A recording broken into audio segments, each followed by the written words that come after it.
Deadpool and Wolverine has managed to break some records. So let's highlight everything that's happened ever since the film's release and where it's projecting to be, wrapping up its box office whenever that happened. Okay, so first and foremost, Deadpool and Wolverine has become the highest-rated R-rated film of all time domestically in the United States. This means that in the United States, when you look at R-rated films, it has the biggest box office. Now, the reason I'm trying to explain this is because I've seen a lot of people on articles and posts stating this, saying Joker made more money. It did. But that's the worldwide box office we're talking about. The United States, where this film is the biggest domestically in the United States, officially passing Passion of the Christ. Now, on top of this, it also has the 6th biggest domestic opening of all time. Again, domestic is United States. Just so people are clear on this, I know for domestic, if you live in Canada, to you, that's domestic, right? But I'm based in the United States, so typically when the world talks about domestic, it's United States. Localized would be your area.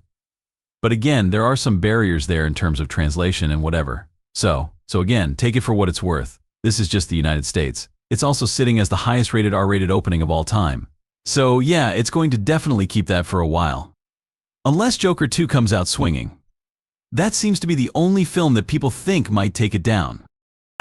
I've seen people bring Venom: The Last Dance into the conversation, but that typically gets shrugged off the moment it's mentioned. Now there is a chance, but again, who knows?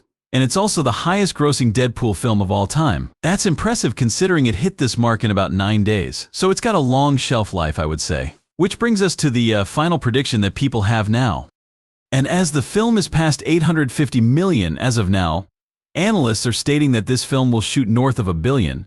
And I've seen some reports and analysts I've talked to say it's going to hit about 1.75 billion, possibly a little lower. Now, I found that number interesting because the moment that they stated this number, and I saw it in 2 places, I said, hold up. And I realized that it's literally being placed to come in under Joker, which made 1.074.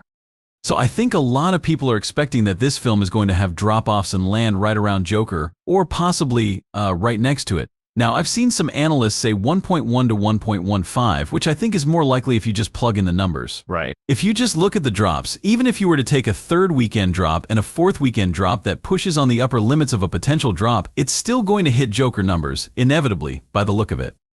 So it'll be interesting to see just what happens with these numbers and how people look at them and, what happens next. But I'm definitely hyped for, seeing where this film lands and what happens next.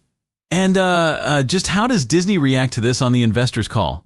I'm pretty much expecting Bob Iger to come out on stage after the investors' call on D23, hold up 2 middle fingers and say, "I told you it was going to be rated. Are you morons?"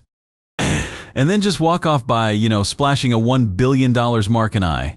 That's about it. Okay, that's obviously not going to happen. But hey, maybe they'll have Deadpool do it. That could be very appropriate. I hope you liked this explanation, and if you liked it, then like and share this video. Also, if you are new to our channel, then subscribe to our channel and press the bell icon because we keep bringing such videos on our channel. Peace.